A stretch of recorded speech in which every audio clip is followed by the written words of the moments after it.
परमेश्वर के दैनिक वचन।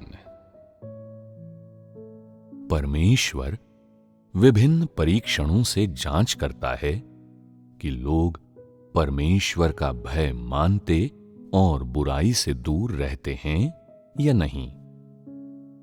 हर युग में जब परमेश्वर संसार में कार्य करता है, तब वो मनुष्य को कुछ वचन प्रदान करता है और उन्हें कुछ सत्य बताता है। ये सत्य ऐसे मार्ग के रूप में कार्य करते हैं जिसके मुताबिक मनुष्य को चलना चाहिए, जिस पर मनुष्य को चलना चाहिए, ऐसा मार्ग जो मनुष्य को परमेश्वर का भय मानने और बुराई से दूर रहने में सक्षम बनाता है। ऐसा मार्ग जिसे मनुष्य को अभ्यास में लाना चाहिए और अपने जीवन में और अपनी जीवन यात्राओं के दौरान उसके मुताबिक चलना चाहिए। इन्हीं कारणों से परमेश्वर इन वचनों को मनुष्य को प्रदान करता है। ये वचन जो परमेश्वर से आते हैं, उनके मुताबिक ही मनुष्य को चलना चाहिए और उनके मुताबिक चलना ही जीवन पाना है। यदि कोई व्यक्ति उनके मुताबिक नहीं चलता, उन्हें अभ्यास में नहीं लाता और अपने जीवन में परमेश्वर के वचनों को नहीं जीता, तो वो व्यक्ति सत्य को अभ्यास में नहीं ला रहा है। यदि लोग सत्य को अभ्यास में नहीं ला रहे हैं, तो वे परमेश्वर का भय नहीं मान रहे हैं और बुराई से दूर नहीं रह रहे हैं और न ही वे परमेश्वर को संतुष्ट कर रहे हैं।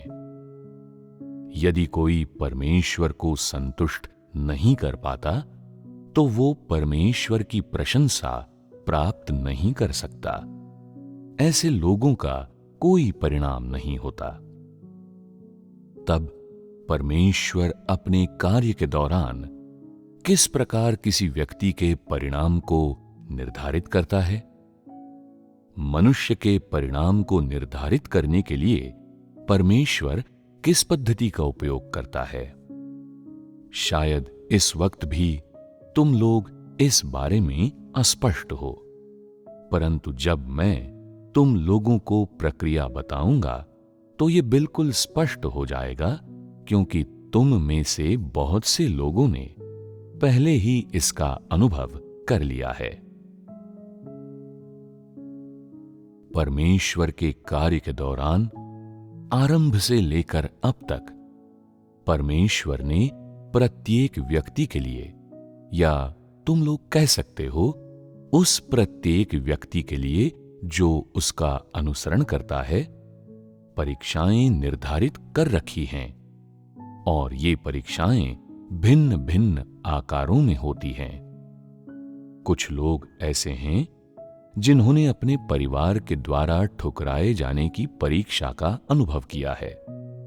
कुछ ने विपरीत परिवेश की परीक्षा का अनुभव किया है।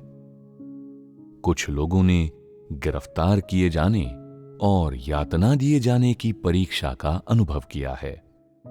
कुछ लोगों ने विकल्प का सामना करने की परीक्षा का अनुभव किया है और कुछ लोगों ने धन एवं हैसियत की परीक्षाओं का सामना करने का अनुभव किया है। सामान्य रूप से कहें तो तुम लोगों में से प्रत्येक ने सभी प्रकार की परीक्षाओं का सामना किया है। परमेश्वर इस प्रकार से कार्य क्यों करता है? परमेश्वर हर किसी के साथ ऐसा व्यवहार क्यों करता है? वो किस प्रकार के परिणाम देखना चाहता है? जो कुछ मैं तुम लोगों से कहना चाहता हूं, उसका महत्वपूर्ण बिंदु ये है, परमेश्वर देखना चाहता है कि ये व्यक्ति उस प्रकार का है या नहीं जो परमेश्वर का भय मानता है और बुराई से दूर रहता है। इसका अर्थ ये है कि जब परमेश्वर तुम्हारी परीक्षा ले रहा होता है, तुम्हें किसी परिस्थिति का सामना करने पर मजबूर कर रहा होता है, तो वो ये जांचना चाहता है कि तुम ऐसे व्यक्ति हो या नहीं जो उसका भय मानता और बुराई से दूर रहता है।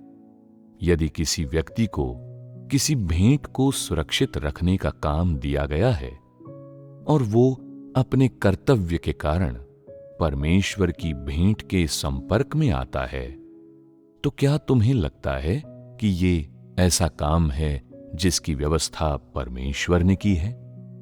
इसमें कोई शक ही नहीं है। हर चीज जो तुम्हारे सामने आती है, उसकी व्यवस्था परमेश्वर ने की होती है।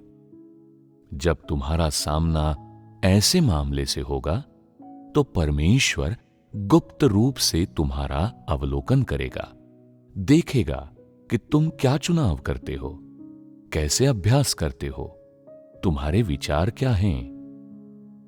परमेश्वर को सबसे अधिक चिंता अंतिम परिणाम की होती है, चूंकि इसी परिणाम से वो मापेगा कि इस परीक्षा विशेष में तुमने परमेश्वर के मानक को हासिल किया है या नहीं। हालांकि जब लोगों का सामना किसी मसले से होता है, तो वे प्रायः इस बारे में नहीं सोचते कि उनका सामना इससे क्यों हो रहा है। परमेश्वर को उनसे किस मानक पर खरा उतरने की अपेक्षा है, वो उनमें क्या देखना चाहता है या उनसे क्या प्राप्त करना चाहता है। ऐसे मामले से सामना होने पर इस प्रकार का व्यक्ति केवल ये सोच रहा होता है, मैं इस चीज का सामना कर रहा हूं, मुझे सावधान रहना चाहिए, लापरवाह नहीं। चाहे कुछ भी हो, ये परमेश्वर की भेंट है और मैं इसे छू नहीं सकता हूं। ऐसे सरल विचार रखकर वे सोचते हैं कि उन्होंने अपना उत्तरदायित्व पूरा कर लिया। परमेश्वर इस परीक्षा के परिणाम से संतुष्ट होगा या नहीं, तुम लोग इस पर चर्चा करो। यदि कोई अपने हृदय में परमेश्वर का भय मानता है, तो जब उस कर्तव्य से सामना होता है जिसमें वो परमेश्वर को अर्पित की गई भेंट के संपर्क में आता है, तो वो विचार करेगा कि परमेश्वर के स्वभाव को अपमानित करना कितना आसान होगा।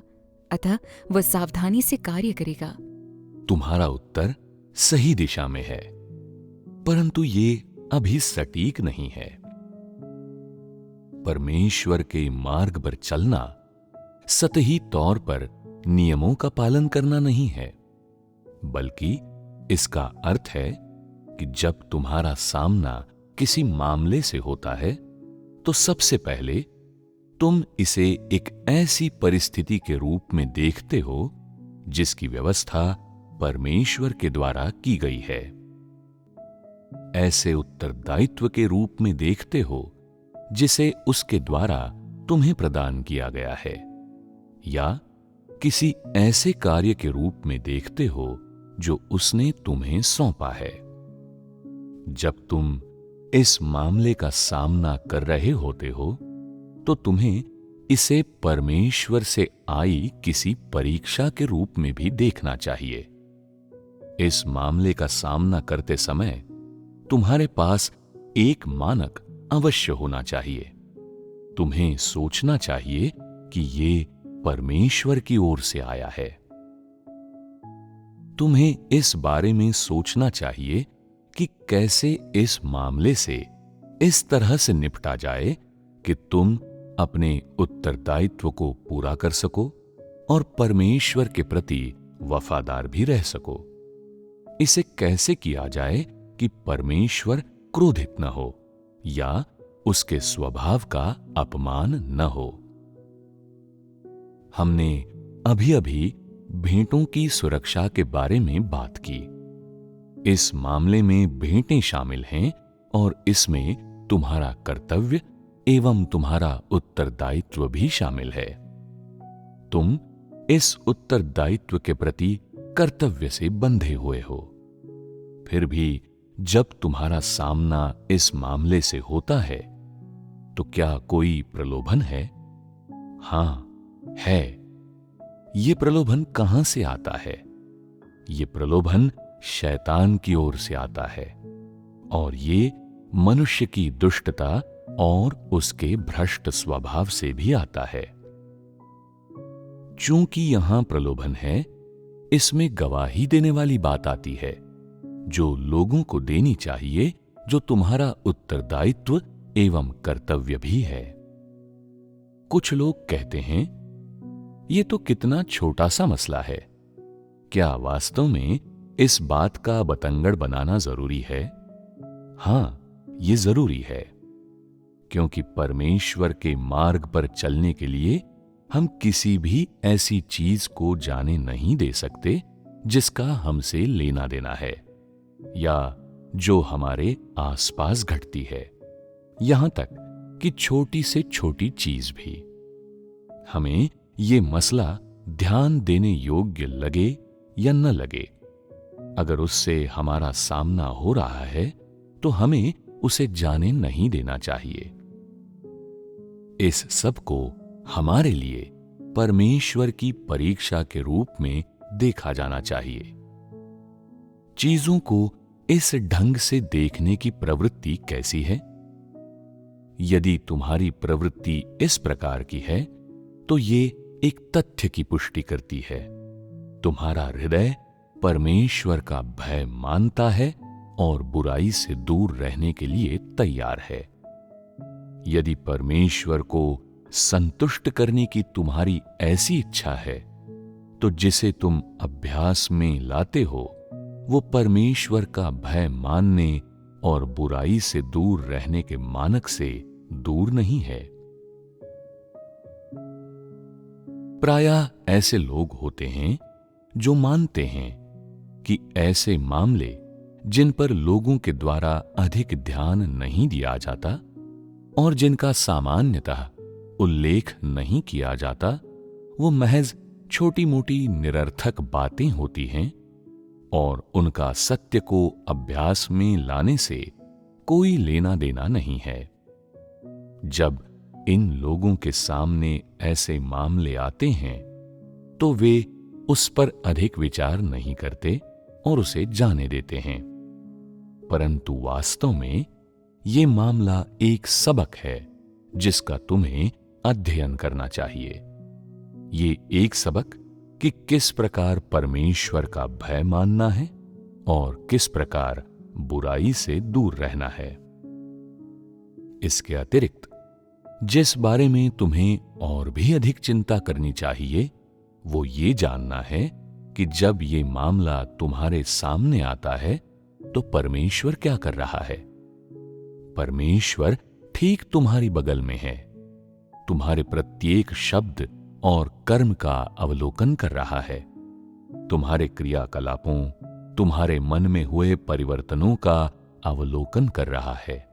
ये परमेश्वर का कार्य है। कुछ लोग पूछते हैं, अगर ये सच है तो मुझे ये महसूस क्यों नहीं होता है? तुमने इसका एहसास नहीं किया है क्योंकि तुम परमेश्वर के भय मानने और बुराई से दूर रहने के मार्ग को अपना प्राथमिक मार्ग मानकर इसके मुताबिक नहीं चले हो।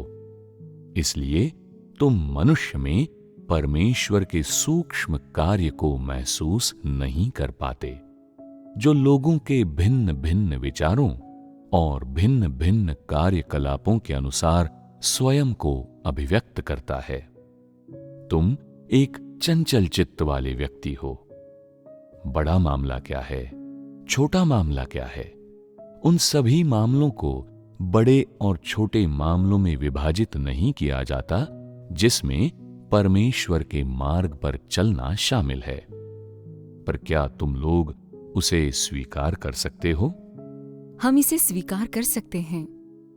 प्रतिदिन के मामलों के संबंध में कुछ मामले ऐसे होते हैं जिन्हें लोग बहुत बड़े और महत्वपूर्ण मामले के रूप में देखते हैं और अन्य मामलों को छोटे मोटे निरर्थक मामलों के रूप में देखा जाता है।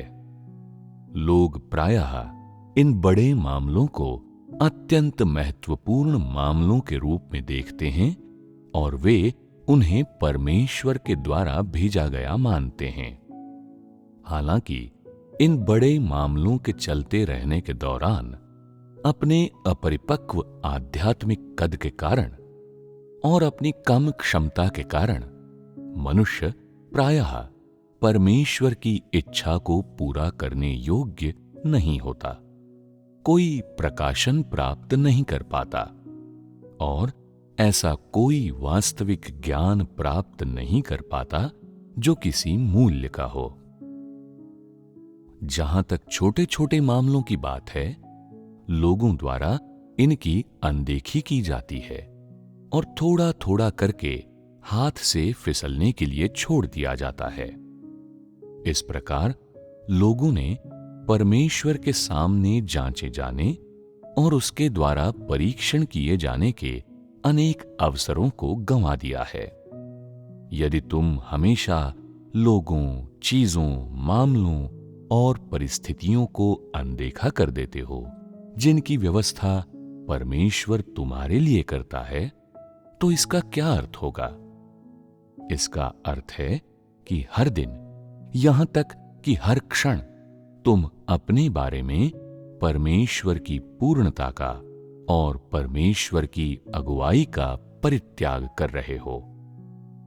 जब कभी परमेश्वर तुम्हारे लिए किसी परिस्थिति की व्यवस्था करता है, तो वो गुप्त रीति से देख रहा होता है, तुम्हारे हृदय को देख रहा होता है, तुम्हारी सोच और विचारों को देख रहा होता है, देख रहा होता है कि तुम किस प्रकार सोचते हो, किस प्रकार कार्य करोगे।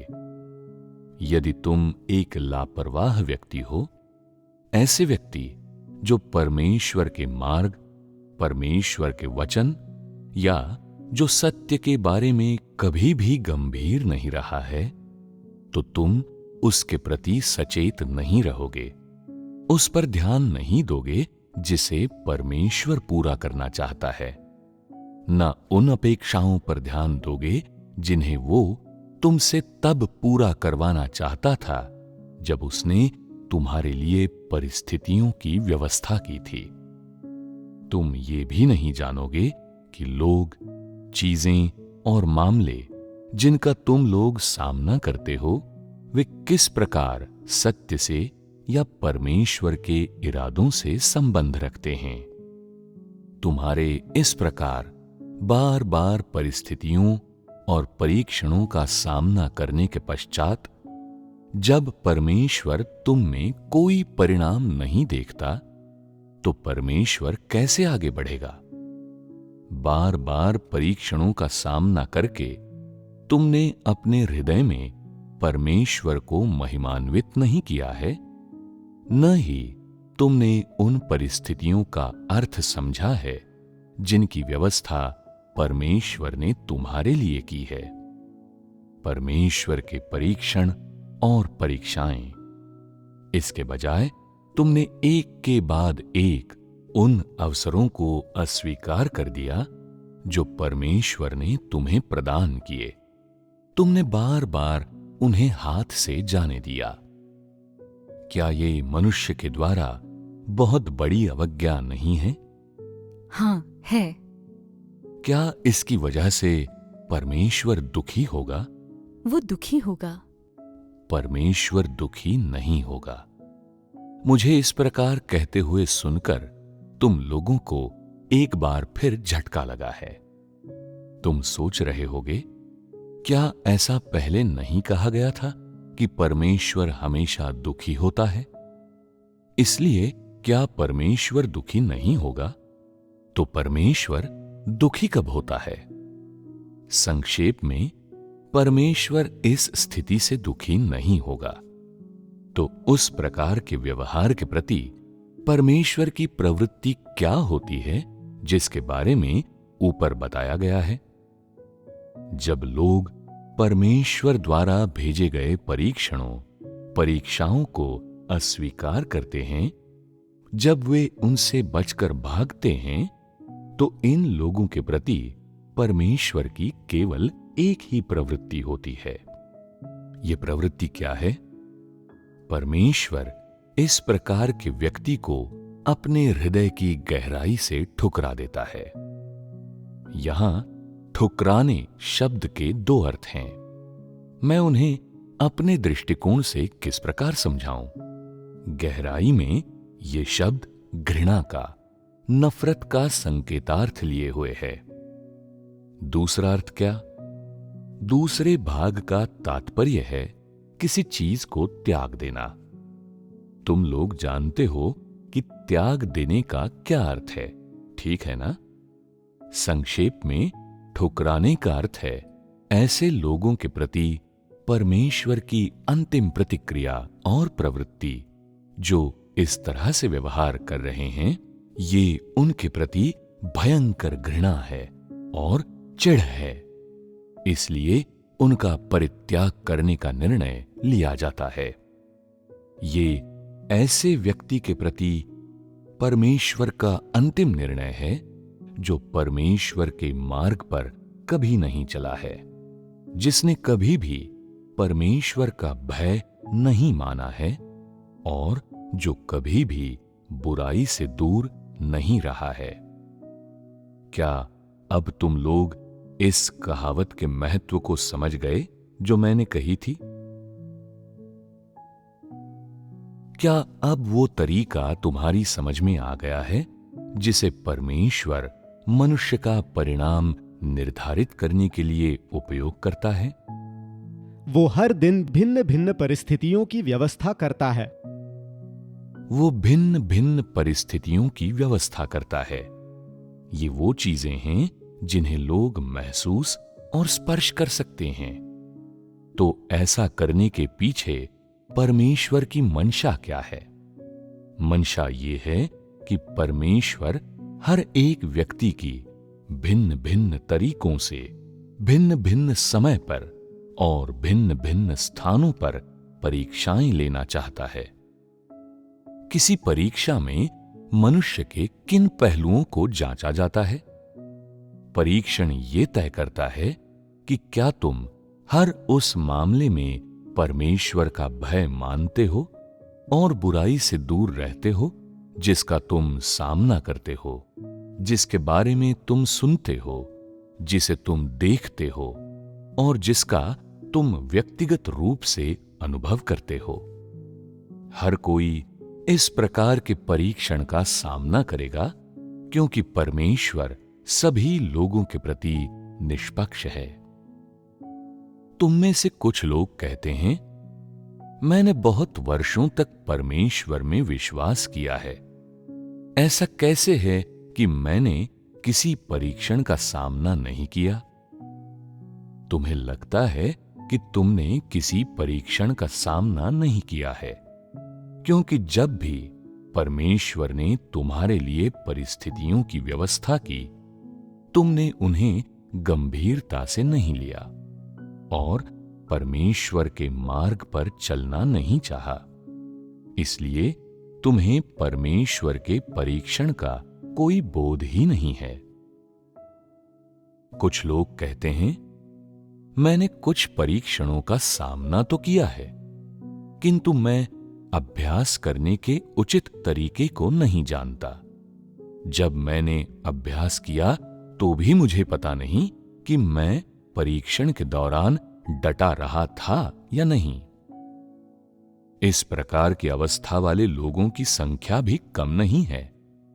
तो फिर वो कौन सा मानक है जिससे परमेश्वर लोगों को मापता है? मानक वही है जो मैंने कुछ देर पहले कहा था। जो कुछ भी तुम करते हो, सोचते हो, व्यक्त करते हो, उसमें तुम परमेश्वर का भय मानकर बुराई से दूर रहते हो या नहीं।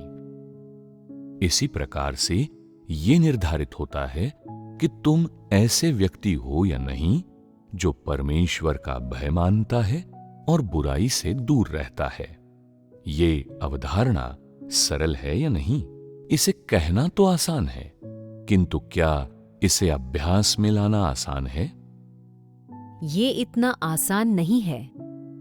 ये इतना आसान क्यों नहीं है? क्योंकि लोग परमेश्वर को नहीं जानते कि परमेश्वर किस प्रकार मनुष्य को पूर्ण बनाता है। इसलिए जब उनका सामना समस्याओं से होता है तो वे नहीं जानते कि समस्याओं को सुलझाने के लिए सत्य की खोज कैसे करें। परमेश्वर का भय मानने की वास्तविकता को अंगीकृत करने से पहले लोगों को भिन्न भिन्न परीक्षणों, शुद्धिकरणों, ताड़नाओं और न्यायों से होकर गुजरना पड़ता है। तुम इसे उस ढंग से कह सकते हो, परंतु जहां तक तुम लोगों का संबंध है, परमेश्वर का भय मानना और बुराई से दूर रहना इस वक्त आसानी से करने योग्य प्रतीत होता है। मैं क्यों ऐसा कहता हूं? क्योंकि तुम लोगों ने बहुत से धर्मोपदेशों को सुना है और सत्य वास्तविकता की सिंचाई को अच्छी मात्रा में प्राप्त किया है। इससे तुम लोग ये समझ गए हो कि किस प्रकार सिद्धांत और सोच के संबंध में परमेश्वर का भय मानना है और बुराई से दूर रहना है। परमेश्वर का भय मानने और बुराई से दूर रहने के तुम लोगों के अभ्यास के संबंध में ये सब सहायक रहा है और इसने तुम लोगों को महसूस करवाया है कि इसे आसानी से प्राप्त किया जा सकता है। तब क्यों लोग वास्तव में इसे कभी प्राप्त नहीं कर पाते? क्योंकि मनुष्य का स्वभाव सार परमेश्वर का भय नहीं मानता और बुराई को पसंद करता है। यही वास्तविक कारण है।